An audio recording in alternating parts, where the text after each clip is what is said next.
के शर्मा को तो आपसे वैसे ही बहुत प्रेम है। आज के शर्मा आपकी बातें सुनकर बहुत खुश हो रहे होंगे।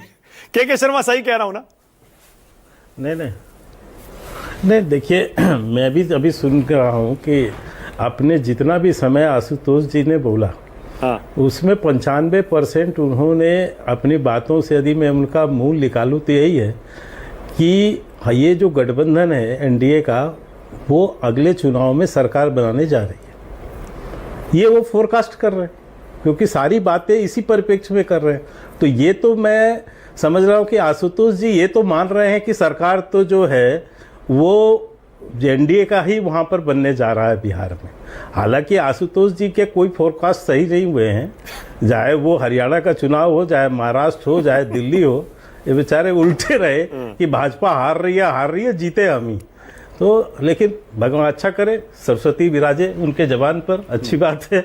और उन्होंने तय ही कर दिया एक तरह से कि सरकार तो एनडीए की। एक लाइन उन्होंने ना आरजेडी ना किसी पर नहीं बोला, अब बोल भी नहीं पाए क्योंकि उन्हें पता है कि जो जीतने वाले हो भाजपा है। तो मैं तो उन्हें तक शुभकामनाएं दूंगा, ईद के अवसर पर बिल्कुल दूंगा, और शुभकामनाएं कि आपको मुबारक हो, ये भी फोरकास्ट आपका सही हो।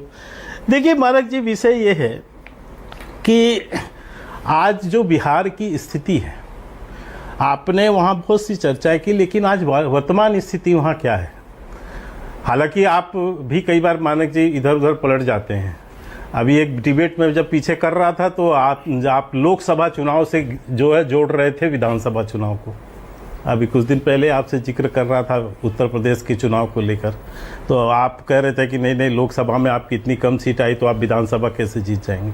तब भी मैंने कहा था कि लोकसभा और विधानसभा के चुनाव की तुलना नहीं होती, विधानसभा से विधानसभा की होती है।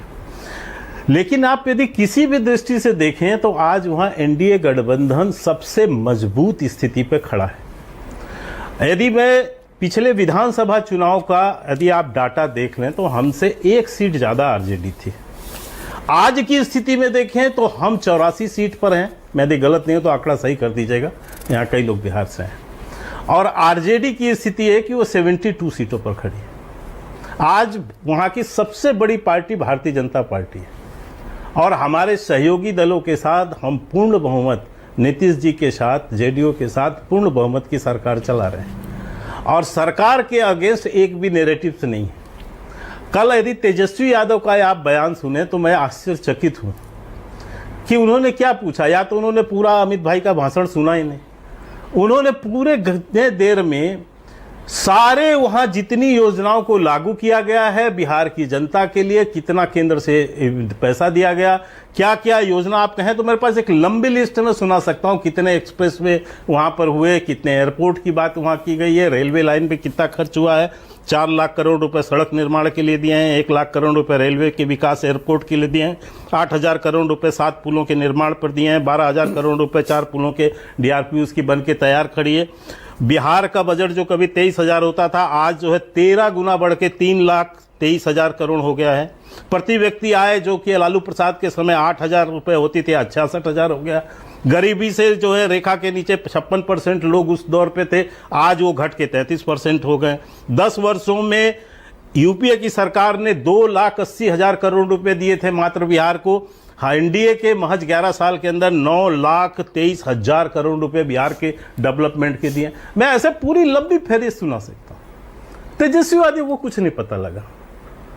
वो इस बात पे उनका एक बयान में सुना तो बहुत हंसी आई मुझे। कहा कि अमित शाह जी अब बिहार का चुनाव आ गया है तो बिहार आ गए हैं, फिर इसके बाद कहीं और चले जाएंगे।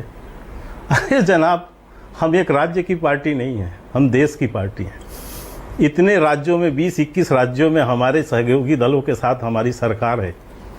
हम केवल बिहार तक सीमित थोड़ी ना है, हमारे पास नेताओं की एक लंबी श्रृंखला है। इतने राज्य है, इतने राज्यों में हम चुनाव लड़ते हैं। आप बिहार के अलावा लड़ते कहाँ हैं? तो हम तो जाएंगे ही पूरे देश के अंदर। केंद्र में हमारी तीसरी बार सरकार है, हम तो जाएंगे ही। आप बिहार से बाहर आपकी कोई पूछ नहीं होने वाली। आप तीसरी बात आपने एक और उठाया कि बार बार लालू राज की बात, तो और किसकी बात करें?